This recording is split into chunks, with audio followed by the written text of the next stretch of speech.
বন্ধুরা, দৌলতদিয়ায় যে বাস দুর্ঘটনা ঘটেছে জানা গেল তার পেছনের আসল কারণ। বন্ধুরা, প্রতিবারই ঈদের সময় বাস এবং ট্রেনে কিংবা লঞ্চে ব্যাপক দুর্ঘটনা ঘটে। প্রতি বছর ঈদের আনন্দ মানুষের জন্য কেবল এক লাশের মিছিলে পরিণত হয়। রাজবাড়ির দৌলতদিয়া ঘাটে যেটা ঘটেছে তা দেখার পর আপনার বিবেক কি এখনো চুপ আছে?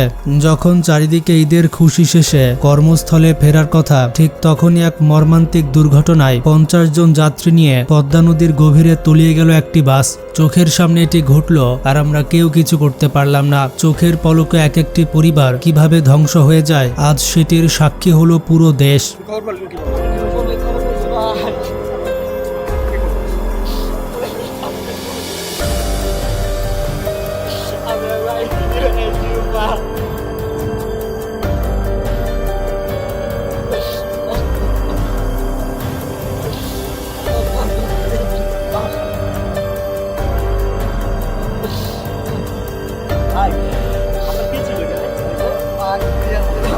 কিন্তু সব থেকে ভয়াবহ আর কলিজা কাঁপানো তথ্যটিকে আপনি জানেন? যার সামান্য ভুলের কারণে আজ 45টি তাজা প্রাণ পানির নিচে কাতরাচ্ছে। সেই কারণটি শুনলে আপনি নিজের কানকে বিশ্বাস করতে পারবেন না। এটি কি শুধু একটি দুর্ঘটনা, নাকি ঠান্ডা মাথায় মানুষকে মৃত্যুর দিকে ঠেলে দেওয়া? আজকে আপনাদেরকে জানাবো সেই চালকের অমার্জনীয় অপরাধের, যার খেসারত দিতে হলো নিরপরাধ যাত্রীগুলোকে।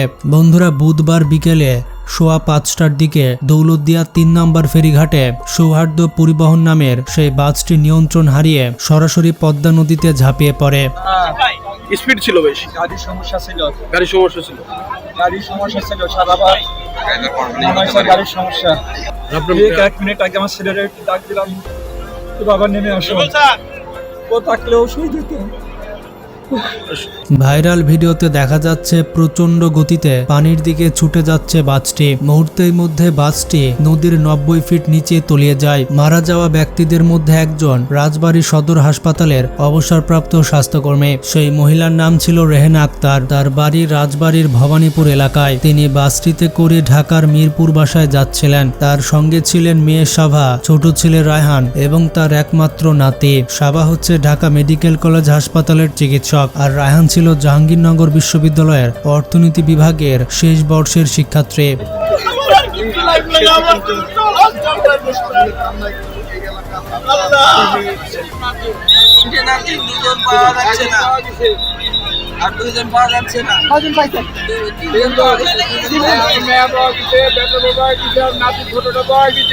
তারা সবাই বাসের ভেতরে বসা ছিল। পরে বাসের জানালা ভেঙে মেয়ে সাবা তার মাকে নিয়ে বেরিয়ে আসে, কিন্তু রেহেনা আক্তারকে বাঁচানো যায়নি। এবার শুনুন সেই হাড় হিম করা তথ্য।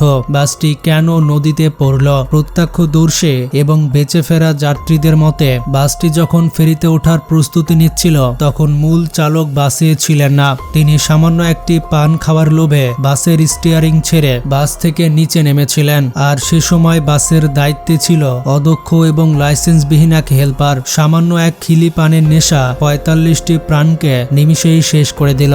এই চালক জানতো না যে তার উপরে 50টি মানুষের জীবনের দায়িত্ব ছিল। এই ধরনের মেন্টালিটি নিয়ে যারা গাড়ি চালায় তারা কি চালক নাকি ঘাতক? বাংলাদেশে জীবন হাতে নিয়ে বের হওয়া ছাড়া আর কোনো উপায় আমাদের নেই। এখানে আমাদের একটাই আশা, সেটা হচ্ছে স্বাভাবিক মৃত্যু। বাংলাদেশে স্বাভাবিক মৃত্যু হওয়াটাই অনেক বড় ভাগ্যের বিষয়। ঈদের সময় আসলে পরিবহন খাতের আসল পৈশাচিক চেহারা বের হয়ে আসে।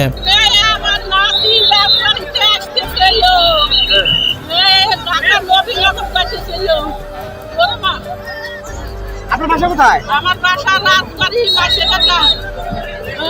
কাউকে পাইছেন? কাউকে পাইছেন? না না পাইনি।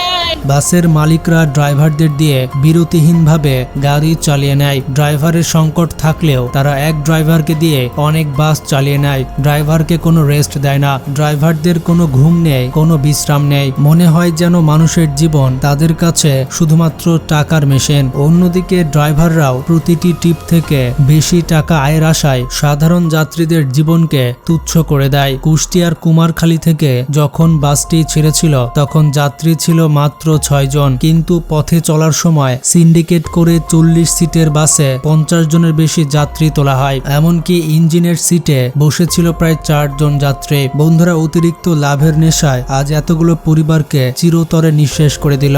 এই জাতি কি কখনোই সুযোগের অসৎ ব্যবহার বন্ধ করবে না? বাংলাদেশ এই দেশে শুধুমাত্র কারণ ছাড়াই মানুষ মরে। দুর্ঘটনার 1 ঘন্টা পরে এখানে যে রেকার, যেটা মানে কি কিছু পড়ে গেলে নদীতে পরে উদ্ধার কাজ চালানো হবে, সেটা প্রায় 1 ঘন্টা পরে আসছে। 1 ঘন্টা পরে আসছে। আর আমরা কেবল ভিডিও দেখে চোখের পানি ফেলি। অনেকেই বলছেন সরকার কেন ব্যবস্থা নেয় না? যেখানে চালক পান খেতে নেমে যায় আর হেলপারকে স্টিয়ারিং সামলাতে দেয়, সেখানে প্রশাসনের নজরদারি কতটুকু সম্ভব? বাংলাদেশে সুস্থভাবে বেঁচে থাকাটাই এখন বিশাল চ্যালেঞ্জ হয়ে দাঁড়িয়েছে। বাংলাদেশে ফিটনেসবিহীন গাড়ি আর অদক্ষ চালকেরা রাজপথ দাপিয়ে বেড়ায়। রাজপথে তাদের গাড়ি চালানোর স্টাইল দেখলে আপনার মাথা খারাপ হয়ে যাবে। গাড়ির উপরে তাদের কোনো কন্ট্রোল থাকে না। তারা যেন বাস চালাতে নয়, বরঞ্চ তারা রেসে নেমেছে। এগুলো প্রশাসনের নাকের ডগায় ঘুরে বেড়ালেও প্রশাসনের যেন চোখেই পড়ে না। দিনের পর দিন এভাবে কিছু টাকার বিনিময়ে প্রশ্রয় দিয়ে যাচ্ছে প্রশাসন। ঈদ মানে আনন্দ হওয়ার কথা ছিল, কিন্তু দৌলদিয়া ঘাটে এই বাস দুর্ঘটনার পর সেটি জাতীয় শোকে পরিণত হয়েছে। মানুষ এখন ঈদে বাড়ি ফিরতে 2 বার ভাবে। মানুষ ভাবে বাড়িতে তো ফিরবো, কিন্তু প্রাণটা নিয়ে কি ফিরতে পারবো? যারা হারিয়ে গেল তারা তো আর ফিরবে না। প্রশাসনগুলো আছে কোনটা শুধু মানুষকেই তাড়াচ্ছে। এখন মানুষকে তাড়াইলে তো হবে না, উদ্ধার কাজ চালান আপনারা। আপনারা আগে উদ্ধার কাজ করেন, তারপরে আপনারা মানুষকে। উৎসব তো জনতা তো আসবে, একটা দুর্ঘটনা হয়েছে, তারা কি আসবে না? তারা দেখবে না যে এখানে একটা দুর্ঘটনা হয়েছে? তারা এখানে কিছুই করবে না। কিন্তু এই ঘাতক সিন্ডিকেটের কোনো বিচার কি হবে না? নাকি বাংলাদেশে বিচার পাওয়া মানে বিলাসিতা? আমাদের শুধুমাত্র একটাই কাজ, আল্লাহর কাছে মোনাজাত করা। আমরা সবাই দুহাত তুলে আল্লাহর কাছে মোনাজাত করি। যারা এই দুর্ঘটনায় প্রাণ হারিয়েছেন, আল্লাহ যেন তাদের শহীদের মর্যাদা দেন। আমরা সবাই কমেন্ট বক্সে আমিন লিখে ভিডিওটি বেশি বেশি শেয়ার করে সবাইকে জানিয়ে দেন, যাতে আর কোনো চালক এভাবে দায়িত্ব অবহেলা না করে।